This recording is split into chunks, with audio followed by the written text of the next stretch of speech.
Yes, you're a good boy. Yes. Okay. Okay.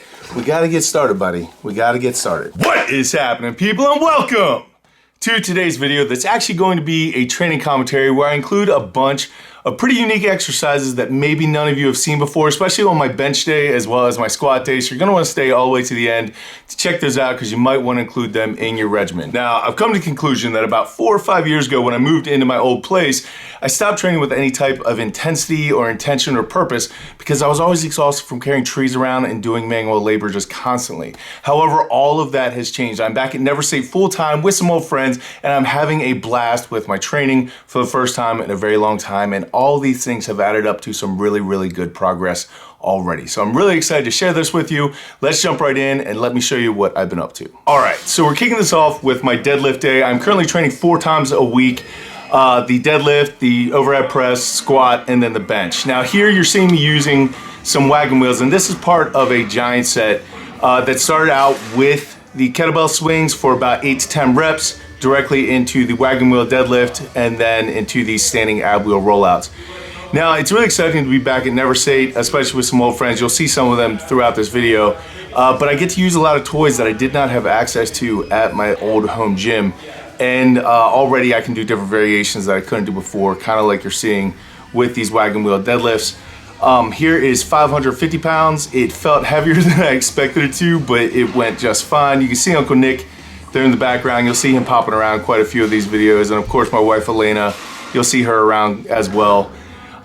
Standing ab row rollouts are something that I really like to use on my deadlift days, because it not only makes you brace your core super hard the exact same way that you would in something like a squat or a deadlift, so it's actually cueing my body to do what I want it to do before I actually jump into the deadlift. But secondly, on those standing ab wheel rollouts, it makes you use your lats in a straight arm fashion, which is exactly what you should also be doing. This is my top set of the deadlift at 600 pounds.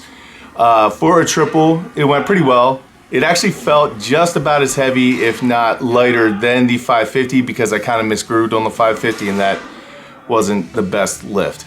But like I was saying, if you guys look at my lats, I had to use them the exact same way as if I'm bending the bar across my shins, horseshoe fashion, which is getting my lats engaged. Now, on this day, I did not have much time for assistance because I was spending too much time talking to Nick and my wife, so I just ended up doing a bunch of reverse hyper here, as you see.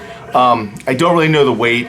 I'm doing them more for time than I am reps. So it'll be like 30 seconds of work and then into rest. All right, so we're jumping in the second day here where my core variation was the single arm farmer's carry set at 160 pounds. I didn't go heavier than that because I just, whatever. The giant set was a single arm farmer's carry to 3 weighted pull-ups to 2 overhead presses. Now, this is probably the second time that I started doing overhead presses again with any leg drive. So a lot of this is just getting back used to doing it, getting a feel for the weights.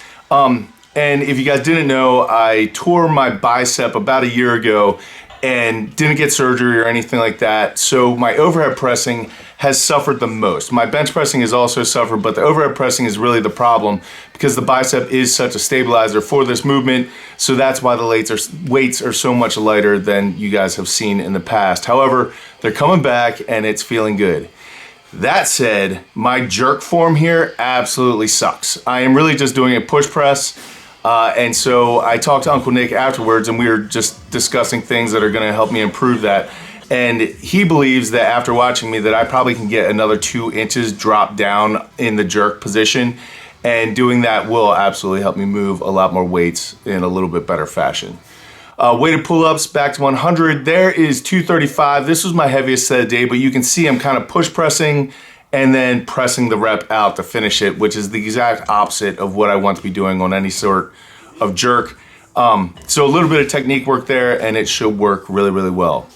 Now in this video, I try to include just a little bit of my assistance so you guys have an idea of what I'm doing. And for this day, I was doing the log, just empty Z press. And the reason why I'm using log, because that is the hardest implement that I have experienced with the bicep injury to be able to stabilize and get any force in. And so I'm doing a lot of log, just lightweight, lots of reps, almost like bodybuilder style, and then getting into stuff for my rear delt. I'm really trying to hammer my rear delt hard because it's something that I've neglected and it's definitely lagging behind the rest of my shoulders. And so that's why you'll see me hitting that so much. On to the third day here, we are doing the squat day where the giant set were 3 30-inch box jumps into pause squats for a double. Now, I know my pause isn't great, but it is what it is. And then this is one of the kind of unique exercises that I want to share with you guys, and it is a plate-loaded knee raise. So as you can see, it's just like a normal knee raise type of exercise, except I have a chain around my waist. I'm sure you could use a dip belt as well if you have one of those, but I just use a chain. And then you load a plate on top of it. I'm using a 45-pound bumper there because it's a little bit gentler on your legs and don't get as much pinching with the chain. And then you just simply do the leg raise and control the negative so it doesn't swing around too much. Here is 405 on the squat, and to be honest with you, this is the first time that I have a straight bar on my back squatting in many moons. I'll say that. It's been a very long time. And a lot of what you're seeing here is just me becoming reacclimated to having heavy weight on my back. Because right now, 315 feels heavy, 405 feels like a truck, and 500 pounds feels unbearable. Not that 500 pounds has ever felt great. It's always felt heavy to me. Even when I could squat 750 pounds, 500 pounds always was a heavy weight for me. So what you're seeing here is a double, trying to pause it, not doing spectacular, but it's better than I expected to do that day, so I was actually very happy with that. And again, these are the weighted knee raises. I'm swinging around a little bit more than I'd like to, but it's a great exercise that if you have never done these before, if you try them, trust me, they are brutal.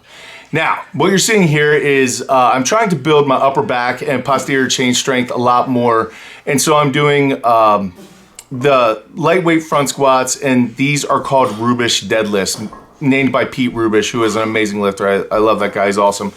But if you have access to a 45-degree whatever thing, I would highly recommend that you do those. What I was doing was every minute on the minute for 16 minutes. On the odd minutes, I was hitting the front squat for 3 reps. On the even minutes, I was hitting the Rubish deadlift for 3 reps. And then on my last minute of the EMOM, I do 10 reps and I drop the weight down. So I dropped 50 pounds off of both of these and then just got 10 reps at the end. And 10 reps for that last minute was absolutely brutal, but it really did a lot to help solidify the movement as well as kind of give me a pump to make me feel like I actually was doing lifts, because a lot of times with something like 3 reps, you don't get much of a pump, even though you are moving a decent amount of weight. So throwing in a little extra rep work there at the very end can really help a lot. You should give that a try. Now here's my bench day, the 4th day of the week, the last day that we're gonna cover today, where I started out with a T-bar row into the close grip American cambered bar by Elite FTS. It's my favorite bar to do any type of Swiss pressing with. And then these I call Nala rolls into sandbag over shoulder. And you can see it's one motion. So you roll with the sandbag and then you throw it over your shoulder. Absolutely brutal. First time I've ever done those, they were killer. That was my core variation for the day, but it also was working my back, so I didn't have to do as much rowing in the assistance work. The previous week, the heaviest that I had ever gone was 300, which was really good because of the bicep injury. You guys know I have always been a presser my whole life, and so these weights are kind of embarrassing for me to share, but it's where I'm at. So that's part of my journey. I'm just showing you guys the truth, what's going on. Like I was saying with these, the one motion, getting it from the floor all the way over your shoulder, was absolutely brutal. And rolling the bag over top of you not only works your obliques and your core like crazy, but it also makes it very hard to breathe. Here's my top set. This is 325. I get 1, I'm like, that's good, let's get 2. So I go for 2, and my brain right here says, don't do it, you don't have it, don't do it, you don't have it. And before I knew it, I was already dropping in, and I knew I was gonna be in a fight, and a fight is exactly what I got. So it's just the reps still going and going. Anyway, very thankful to get it, but honestly, there was a lot of self-preservation, because in that 3rd rep, I literally was halfway up and was thinking, how am I gonna get this bar off me when it pins it to my chest?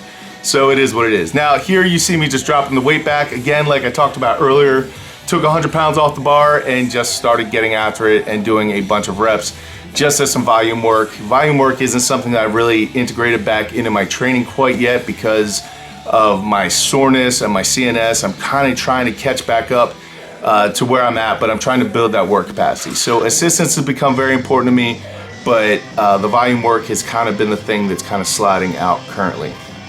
This is a big deal because previously, in the very recent past, I was not able to do dumbbell presses with my arms actually flared out. I had to keep the dumbbells pressed together like a squeeze press because of the stability of my shoulder on the right side. But I am able to start doing that now. Those were only 75-pound dumbbells, so it's not something to like brag about, but it is big progress for me, so I'm happy about that. Directly from, I was doing 8 to 10 presses with the dumbbells into max reps of the dips, and then I was getting these skull crushers with the American camber bar again, which is awesome to use for this movement. And again, this is going to failure. Right now, at the end of all of my pressing days, I am really trying to hammer my triceps really, really hard and just going to absolute failure, because if you did not know, triceps are one of the kings of pressing. So a lot of tricep work will help you get over other sticking points and other problems that you have with your press. So I would highly encourage that if you are struggling on the press or you're in the poverty bench zone, then doing that will absolutely help you out. So there you guys go. There is a week of training, my most recent week. It's going really, really well. Like I said, I'm actually having fun training again. I'm really enjoying being back at Never Say It and seeing all my old friends. And it's been really, really positive, and I am so happy about it. And I thank each and every single one of you for all of the ways that you support channel, the likes, the views, the subscribes, everything, especially the coaching calls. I have absolutely adored doing the coaching calls with so many of you, as well as you guys buying the programs. That is how I'm allowed to keep this job, and I thank you so much for it, because I get to live a life of my dreams. So thank you guys so much. You guys will be seeing me more often, which is awesome for me, hopefully awesome for you, but I'm really enjoying it. So I will catch up with you later in the week. Until I do go out something amazing in your lives, keep working hard, people. Be nice to each other. I'll see you then.